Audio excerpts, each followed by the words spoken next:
This was a domestic shooting where a woman was shot and killed near a car outside of her home. Now, this happened around 8:20 this morning. You can see this area here, this neighborhood in Miramar, still blocked off. This is along DeSoto Drive, just north of Miramar Boulevard. And let's show you some Chopper 6 video that was over the scene this morning. You could see SWAT teams walking around the neighborhood with their guns drawn as there was a perimeter a few blocks away on Bahama Drive. Yo, yo, yo, what it is, people, we is back.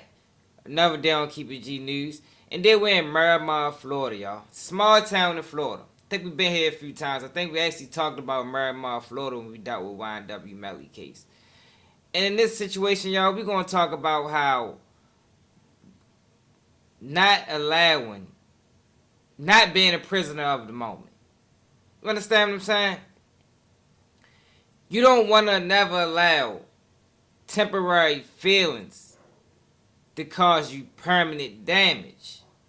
You know, because we do that a lot in our community. You know, everybody struggles with that. I struggle with it. I'm sure a lot of y'all struggle with it. You know, I've seen, and we probably all have seen, people that went to jail for extensive amount of years off of temporary feelings.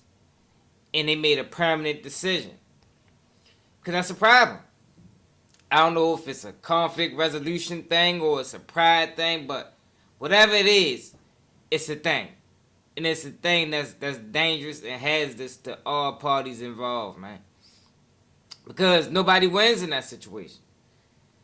Nobody wins where you allow your feelings that you are feeling at the moment to make or put you in a permanent space. You know, one thing I noticed quickly when I caught my prison time for what I went to jail for, right? And as I was sitting in my cell and I was thinking about, you know, how everything played out and how I got in this situation and some of the things I used to say before I caught my time, I used to say things like, yo, man, shit, if I get caught, I get caught, you know, because in my mind, I thought what was done was justified, allegedly. At the time, before I got arrested, I found peace with that. You feel me? I always looked at it like, shit, if I get caught, or if we get caught for this, I do my time. Because I felt justified in what played out and what transpired. Even though it was wrong, you know. Should no man feel like they should be judge, jury, and executioner over another man? You know, I had to learn that in life. But once I was in pre-trial phase and I was fighting this case, I started having different feelings. You know, I started looking at it like, damn, yo, maybe this wasn't worth it. You feel me? Maybe it was another way of going about this. Maybe we didn't have to go this route. But by then it was too late. Now, luckily, I didn't face the force of life. You feel me? Got to come home and rebuild my life and, you know, do it another way. You know, got a second chance that most people don't normally get. But in this situation that I'm talking about in Miramar, Florida, between Derek Williams and Jessica Singleton, might have just cost Derek Williams and his children lifetime of pain. Case, this man accused of killing the mother of his two children. In front of those two children, he went in front of a judge just a short time ago here at the Broward County Courthouse. He is charged with one count of murder. The judge has ordered that suspect, 28-year-old Derek Bargman Williams, be held in custody without bond at this time. He's accused of shooting 25-year-old Jessica Singleton to death Wednesday morning. Police say that their 4-year-old and 1-year-old children watched it happen. According to the arrest report, one of the kids told officers, quote, "Daddy did it to mommy and mommy is dead." Investigators say that Bargman Williams shot Singleton multiple times outside of her home in Miramar and that he then ran from the scene. Police had to search house by house in that neighborhood before they say that they found him hiding in bushes just a couple of blocks away. Now, Bargman Williams is barred from contacting his own kids. I'm ordering no contact with any witnesses in the case. I'm ordering no contact with the children, which are witnesses, your children. I'm ordering no return to the location, no firearms, weapons, or ammo during the pendency of the case. So the Department of Children and Families is investigating this case. Right now, we understand those two young children are in the department's custody as they work to try to find other family members to take care of them for the long term. I'm going to keep it all the way real with y'all, man. I'm going to give y'all every angle of this, you know. I ain't going to be too biased or too one-sided on either way because I get it. I get it. And oftentimes in these type of situations, y'all, I blame the environment that we created, social media, you know, because it's around Christmas time, man.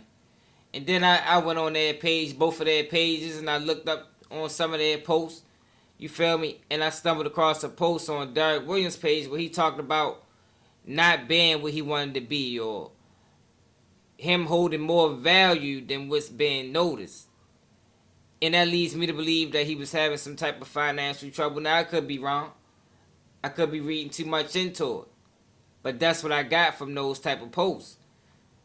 And then I see a post on Jessica Singleton page where she talked about if she dies early, somebody tell her kids that she love them. You feel me? But what I was saying about how society puts this pressure on people, you know, because it's the holiday time. And a lot of times, yo, we told that, especially as black males, we're told that if you can't provide up to a certain level of, then you ain't worthy. That's not the case, man. That's never the case. That's why, yo, I tried so hard, yo, to even teach my kids about these holidays. Like, yo, that's not what it's saying, man. You feel me?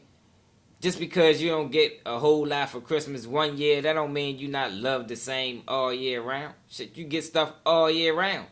Even with my kid's mother, the same type of thing. My girl, like, yo, there's going to be ups and downs in life, yo. And no matter how down or how up you are, you never allow yourself to be a prisoner of the moment.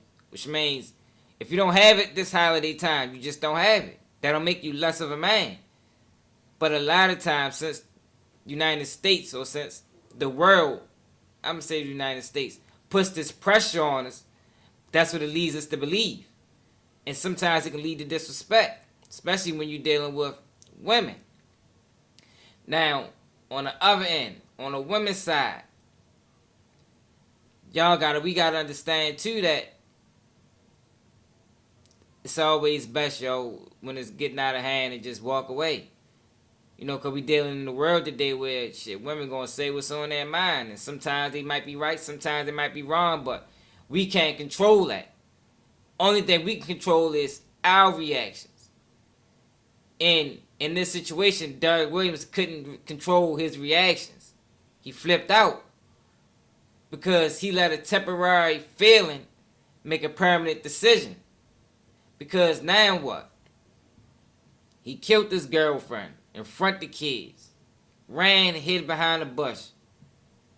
By the time he got behind that bush, he realized he made a drastic mistake. The little kid was running behind him. He probably realized it immediately. But he flashed out. And I get it. A lot of times, women can push you to that point, you know. It takes, especially in today's society, yo, it takes a very, very strong man to be in a relationship. And women. Shit, because we play on each other. Like, this not an easy thing, yo. It's going to be a lot of giving and receiving going on both sides. But you never allow temporary decisions or temporary emotions make permanent decisions, man. It all leads to bad decisions. And this was a bad decision, man, because he killed his girlfriend, his kid's mother. Now he's going to go to prison probably for the rest of his life. The kids are going to be traumatized probably for the rest of their life. They're going to have some type of counseling. Who knows how this is going to affect them in the future. And everybody lost. Because two adults, regardless of how it went, I don't know who right and who was wrong. But because they couldn't come together and fix it, whatever the argument was over. like I said, when you look on their page, you get some type of idea of what was going on in their life, man. It looked like to me Derek Williams is some type of gang member. You know, looked like he throwing bees, and I don't know if she got red hair. I don't know if she was affiliated or she was just doing that for him. Like, who knows? But either way, y'all, this is not the route to go. Because everybody lost, including the kids. And how are they supposed to move forward? You know, just imagine that, yo, being young as those kids was. The 5-year-old probably going to remember it. Maybe not the youngest, but the 5-year-old going to remember it. When the police pulled up, they was standing next to the mother's body, man. That's devastating. And it should never happen, yo. Because you never allow temporary emotions to make permanent decisions. But I want to know how y'all feel about this in the comments, man. I think, in my opinion, this could have been over some holiday stuff, yo. You know, we do see a rise in these type of situations during holiday seasons, yo. But a lot of times, I blame society, yo, for putting so much pressure on people during the holidays to come through. To whereas if they don't come through, it make you feel less, yo. And for people that's experiencing that right now, yo, don't concede to that. You know, we parents all year round. Just because you ain't got it during the holiday, that don't make you less of a man or less of a woman. You feel me? Make it up next holiday, if that's what you want to do. But let me know how you feel about this in the comments. This is another day of Keep It G News. Nigga can't do what I do, y'all niggas can't copy me. Let's keep shit G. Let's keep shit G. Let's keep the shit G. Let's keep shit G. Let's keep shit G.